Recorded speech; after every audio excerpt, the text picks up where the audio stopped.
In early 1943, the 121st Engineer Combat Battalion actually marched up the drive of this rather stately home called Prideaux Place at Padstow. They marched up the drive here to be billeted here in this beautiful Elizabethan house. Some of them actually stayed in the attics here, took their quarters up there. Some of them wrote their names on the lockers up there as well.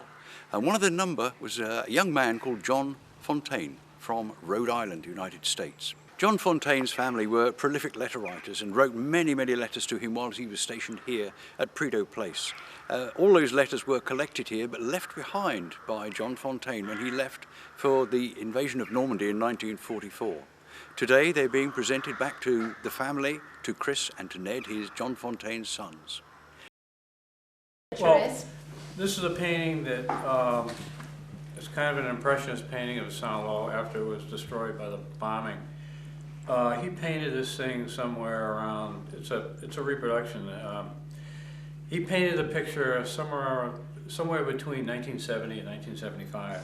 And I can just turn it around and show everybody what it is. There we go. Wow. Oh, it's wonderful. It's one of his better abstraction of its kind. Do you know where it is? This is Saint-Lô. It was his impression of it as after it was burned, the city was bombed by American artillery after the battle. And this church steeple is a depiction of the original of the Gothic cathedral in the town. And this is the remaining tower. There was another one alongside it. That was more damaged. But this one was relatively intact, except the top of it was blown off. Well, is this for us? Yes. Yes. Thank you very, very much indeed. Oh, you're welcome. Can I give you a kiss? Yes. Thank you so much. Thank you. That's really touching. Now, we've got a sort of presentation. I know that the postal service in England is rather bad, but this is actually worse because 71 years later, I've got to give you the letters from your father, or rather letters from your mother to your father. She does say in most of them, "Why don't you write to me?" Yes. But he was busy at the time. But I mean, we all admire the Americans who are here so much because I know there were huge casualties and they were the heroes of Omaha. They really were the heroes of Omaha.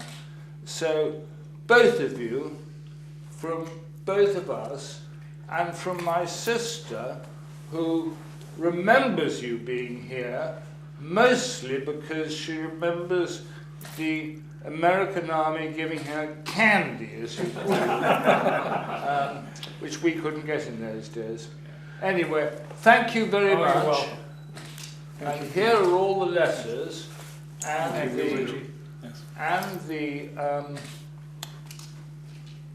the saucy pin-ups too. Shows he was a red-blooded man, and he was my parents' favourite person here because he was a pianist, and he asked if he could play the piano, so they got to know him very well. And he always rang us up every New Year's Eve. The 121st Engineer Combat Battalion took part in many exercises at Slapton Sands, but only after they had actually had training in North Devon at the Assault Training Centre. There they were one of the first units to arrive in September 1943, and their first task was to clear the British mines that had been laid along the beach in fear of a German invasion. Once they had completed that task, they then undertook the usual 3-week training course for all spearhead troops for D-Day. Returning from that, they came back to Padstow, but not for very long. They then took part in about 5 exercises at Slapton Sands, where they put to good use the tactics they'd learned in North Devon.